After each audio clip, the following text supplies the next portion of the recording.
All right, so today we're diving into a really cool connection between the music of Australian artist Angus Stone and the engineering of Porsche. Now, I know what you're thinking.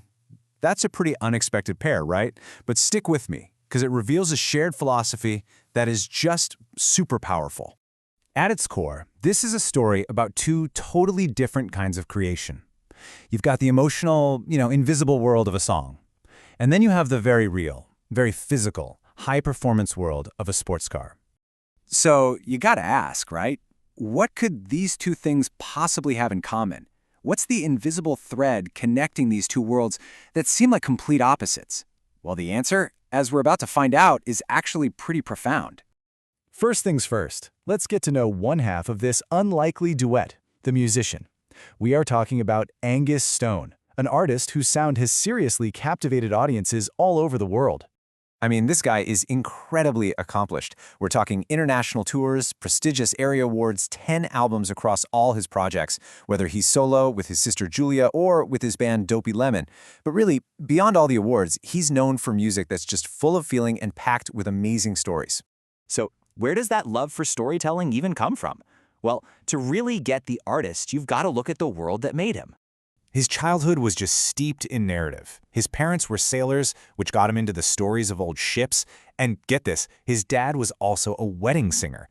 So story and song were literally everywhere. He grew up falling asleep under tables at weddings, listening to his dad's band play. And that influence is still there today. He pulls inspiration from incredible storytellers like the Coen brothers and Wes Anderson.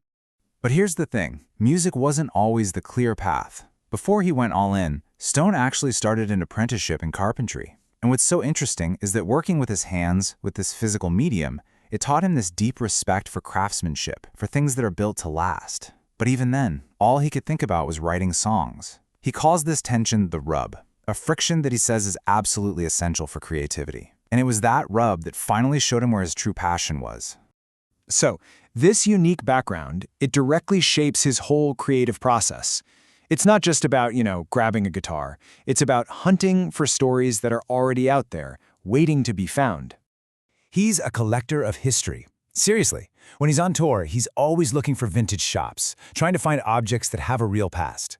He once found this dusty old guitar in a tiny shop in Topanga Canyon. The owner told him its life story, and suddenly, the guitar became this whole other being for him. He says it still tells him stories. In fact, he used that exact guitar to record his song Broken Brights. How cool is that? Okay, and this quote right here is the perfect metaphor for how he thinks about songwriting. He sees it as this massive 1,000-piece puzzle. He can see the final picture, he knows what it's supposed to look like, but the real work is in finding and fitting all those little pieces together. So let's break that puzzle down. Step 1, find the pieces. That could be scribbled thoughts, that old guitar, or some antique he found. Step 2, see the big picture, the finished song in his head. Step 3, assemble the puzzle in the studio, which he says is like releasing a bottleneck of feelings. And finally, Step 4, share the image. That's the magic moment when a song connects with a total stranger walking down the street. And this brings us to the core idea, the principle that ties everything together for him.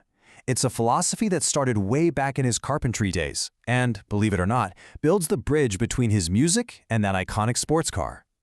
He calls this principle authenticity. But for him, it has a really specific meaning. It's not just about being real. It's about the commitment to see an idea all the way through to the very end. Because as he sees it, that's the only way you can ever understand its true potential. So how does this idea of authenticity, born from carpentry and perfected in songwriting, lead him to a classic German car?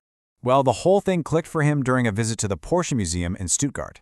As he was looking at all these generations of classic sports cars, he had this big realization. To make something truly classic, whether it's a timeless song or an iconic car, it takes a ton of time and a vision you just don't compromise on.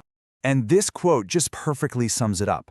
He noticed that through all the decades of change and new technology, one design element stayed the same. That iconic Porsche Flyline, that unmistakable curve of the roof. To him, that was proof of an authentic idea that didn't just survive, it got better and better over time. So here's the point where it all connects. A great song expresses authenticity. It gets better with age as it becomes a part of people's lives. And a classic car? He realized it does the exact same thing. It embodies authenticity in its design, it gets better with age, and it holds onto its core identity, its flyline, throughout its entire evolution. Both of them, when they're at their best, hold a wonderful story. And that brings us to the ultimate takeaway here, the one big idea that unites the musician and the machine. The common thread is the story. That's it. Great music lasts forever because it carries our human stories and our emotions. And you know what? Iconic designs, they become classics for the exact same reason. They carry a story of vision, identity, and authenticity. It's such a powerful idea when you think about it, that the things we make and the things we love become timeless, not just because of what they are, but because of the stories they hold. And that leaves us with one final thought to chew on. What stories are being told by the objects that matter most in your life?